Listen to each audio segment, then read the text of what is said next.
ನಮಸ್ಕಾರ. ಮನೆಯಲ್ಲಿ, ಸಂಬಂಧಗಳಲ್ಲಿ, ಸೋಷಿಯಲ್ ಮೀಡಿಯಾಗಳಲ್ಲಿ ಮತ್ತು ಕೆಲಸ ಮಾಡುವಂತಹ ಜಾಗದಲ್ಲಿ ಬೇರೆ ಬೇರೆ ಕಡೆ ವ್ಯವಹರಿಸುವಂತಹ ವ್ಯಕ್ತಿಗಳಲ್ಲಿ ಒಂದು ಗುಣವನ್ನು ಇತ್ತೀಚೆಗೆ ಬಹಳಷ್ಟು ಕಾಣ್ತಾ ಇದ್ದೇವೆ. ಅದು ಚಾಲೆಂಜಿಂಗ್ ಬಿಹೇವಿಯರ್. ಹಾಗಂದರೆ ಕೆಣಕುಗೇಡಿತನ, ಕೆಣಕುವುದು, ಮತ್ತೊಬ್ಬ ವ್ಯಕ್ತಿಯನ್ನು ಕೆರಳಿಸುವುದು, ಕೆಣಕುವುದು, ಪ್ರಚೋದಿಸುವುದು, ಕ್ರಿಯೆ ಮತ್ತು ಪ್ರತಿಕ್ರಿಯೆಗಳ ಮೂಲಕ ಅವರನ್ನು ಕೆಣಕುವುದು.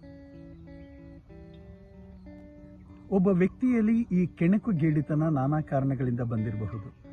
ಅವರ ವ್ಯಕ್ತಿತ್ವದ ರೀತಿಯೇ ಆಗಿರ್ಬೋದು, ಪರ್ಸನಾಲಿಟಿ ಟ್ರೈಟ್ ಆಗಿರಬಹುದು, ಅಥವಾ ಅವರು ತಮ್ಮ ಕೌಟುಂಬಿಕ ವಾತಾವರಣದಲ್ಲಿ ತಂದೆ ತಾಯಿಗಳಿಂದ, ಶಿಕ್ಷಕರಿಂದ, ಬೇರೆ ಬೇರೆ ರೀತಿಯ ಪರಿಸರದಿಂದ ಅವರು ಸಣ್ಣವರಿದ್ದಾಗಿಂದಲೂ ಕೆಣಕುಗೇಡಿತನವನ್ನು ಕಲಿತಿರಬಹುದು. ತಂದೆ ತಾಯಿಗಳು ಪರಸ್ಪರ ಚಾಲೆಂಜ್ ಮಾಡ್ತಾ ಇದ್ದರೆ ನೀನೇನು ತಾನೇನು ಅಂತ ಹೇಳಿ, ಅಥವಾ ನಾನು ನಿನಗಿಂತ ಮೇಲು. ಒಟ್ಟಾರೆ ಈ ಕೆಣಕುಗೇಡಿತನದ ಬಹಳ ಮುಖ್ಯವಾದ ಉದ್ದೇಶ ತನ್ನ ಹಠವನ್ನು ಸಾಧಿಸಿಕೊಳ್ಳೋದು.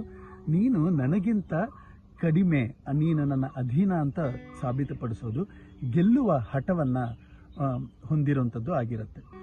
ಇದು ಮಾನಸಿಕವಾಗಿ ಇರುವಂತಹ ಕೆಲವು ಸಮಸ್ಯೆಗಳಿಂದನೂ ಆಗಿರಬಹುದು, ಹಾಗೆಯೇ ಕಲಿತಿರೋದು ಆಗಿರಬಹುದು, ಮತ್ತು ಒಳಗಡೆ ಅದುಮಿಟ್ಟುಕೊಂಡಿರುವಂತಹ ನಕಾರಾತ್ಮಕವಾದ ಒತ್ತಡಗಳಿಂದ, ಖಿನ್ನತೆಯಿಂದ, ಒತ್ತಡಗಳಿಂದ ಇದು ಆಗುವ ಸಾಧ್ಯತೆಗಳು ಕೂಡ ಇರ್ತದೆ.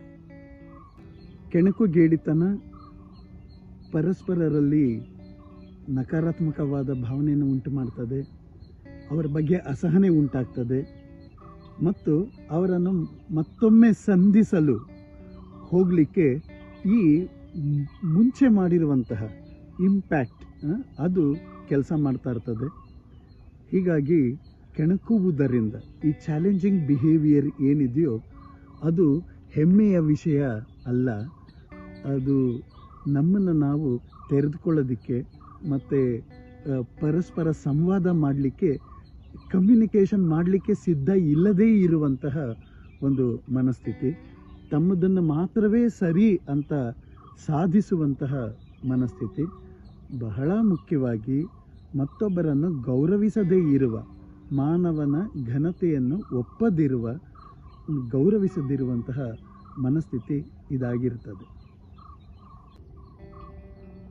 ಇನ್ನು ಸೋಷಿಯಲ್ ಮೀಡಿಯಾಗಳಲ್ಲಿ ಈ ಕೆಣಕುಗೇಡಿತನ ಅಥವಾ ಚಾಲೆಂಜಿಂಗ್ ಬಿಹೇವಿಯರ್ ಬಹಳ ಕೆಟ್ಟ ಪರಿಣಾಮಗಳನ್ನ ಉಂಟು ಮಾಡ್ತದೆ. ಅದರಲ್ಲಿ ಒಬ್ರನ್ನೊಬ್ರು ಕೆಣಕೋದ್ರಿಂದ ಅವರು ಕೋಪದಿಂದ ಕುದಿದರೂ ಕೂಡ ಅವರು ಅದನ್ನು ಫಿಸಿಕಲಾಗಿ ಎಕ್ಸ್ಪ್ರೆಸ್ ಮಾಡಲಿಕ್ಕಾಗೋದಿಲ್ಲ. ಆದರೆ ಫಿಸಿಕಲಾಗಿ ಯಾರು ಹತ್ತಿರ ಇರ್ತಾರೋ ಅವ್ರ ಮೇಲೆ ಒಂದಲ್ಲ ಒಂದು ರೀತಿಯಲ್ಲಿ ಅದು ಪರಿಣಾಮ ಬೀರ್ತಾ ಇರ್ತದೆ. ಉದಾಹರಣೆಗೆ ತನ್ನ ಸಂಗಾತಿಯೊಡನೆ ಅಥವಾ ಮಕ್ಕಳೊಡನೆ ಕೊಡಬೇಕಾದಂತಹ ಪ್ರೇಮದಿಂದ ಕೂಡಿರುವಂತಹ ಅಥವಾ ಕ್ವಾಲಿಟಿ ಟೈಮ್ನ ಕೊಡಲಿಕ್ಕಾಗೋದಿಲ್ಲ, ಒಂದು ಗುಣಮಟ್ಟದ ಭಾವನೆ ಇರುವಂತಹ ರೀತಿಯಲ್ಲಿ ಇರಲಿಕ್ಕೆ ಆಗೋದಿಲ್ಲ. ಈ ರೀತಿಯಾಗಿ ಅಲ್ಲಿ ನಾವು ಅವರ ಪರಿಸರವನ್ನು, ಸಾವಯವ ಪರಿಸರವನ್ನು, ಜೈವಿಕ ಪರಿಸರವನ್ನು ನಾವು ಡಿಸ್ಟರ್ಬ್ ಮಾಡಿದ ಹಾಗಾಗತ್ತೆ. ಮತ್ತು ನಾರ್ಮಲೈಸ್ ಮಾಡ್ತಾ ಹೋಗ್ತೇವೆ. ಯಾರೋ ಒಬ್ಬ ವ್ಯಕ್ತಿ ತನ್ನಲ್ಲಿರುವ ಸಮಸ್ಯೆಯನ್ನು ಈ ಸೋಷಿಯಲ್ ಮೀಡಿಯಾಗಳಲ್ಲಿ, ಅಂದರೆ ಅವನಲ್ಲಿರುವ ಒತ್ತಡ, ಅವನಲ್ಲಿರುವ ಕೋಪ, ಅವನಲ್ಲಿರುವ ಅಗ್ರೆಷನ್ನು, ಇವೆಲ್ಲವನ್ನು ಅದನ್ನು ಅವನು ನಾರ್ಮಲೈಸ್ ಮಾಡಿ ಅದನ್ನು ಹರಿಬಿಡ್ತಾ ಇರೋದ್ರಿಂದ ಬೇರೆಯವ್ರಿಗೂ ಕೂಡ ಅವರ ಕೆಣಕುಗೇಡಿತನವನ್ನು ಕೆಣಕ್ತಾ ಹೋಗ್ತಾ ಇರ್ತದೆ. ಹೀಗಾಗಿ ನಾವು ಒಬ್ಬರಿಗೊಬ್ಬರು ಕೆರಳಿಸುವ ಬದಲು ಅರಳಿಸಲು ಹೇಗೆ ಸಂವಾದಗಳನ್ನು ಮಾಡಲಿಕ್ಕೆ ಸಾಧ್ಯವಾಗುತ್ತೆ ನೋಡೋಣ. ಈ ಕೆರಳಿಸುವುದರಿಂದ ಮಾನಸಿಕವಾದಂತಹ ಮತ್ತು ಭಾವನಾತ್ಮಕವಾದಂತಹ, ಸಾಮಾಜಿಕವಾದಂತಹ, ವ್ಯಕ್ತಿಗತವಾಗಿರುವಂತಹ ಎಲ್ಲ ವಿಷಯಗಳು ಕೂಡ ಡಿಸ್ಟರ್ಬ್ ಆಗ್ತಾ ಹೋಗುತ್ತೆ. ಪರಸ್ಪರರನ್ನು ನಾವು ಅರಳಲಿಕ್ಕೆ ಸಹಾಯ ಮಾಡಲಿಕ್ಕೆ ಮುಂದಾಗೋಣ, ಕೆರಳಿಸೋದು ಬೇಡ.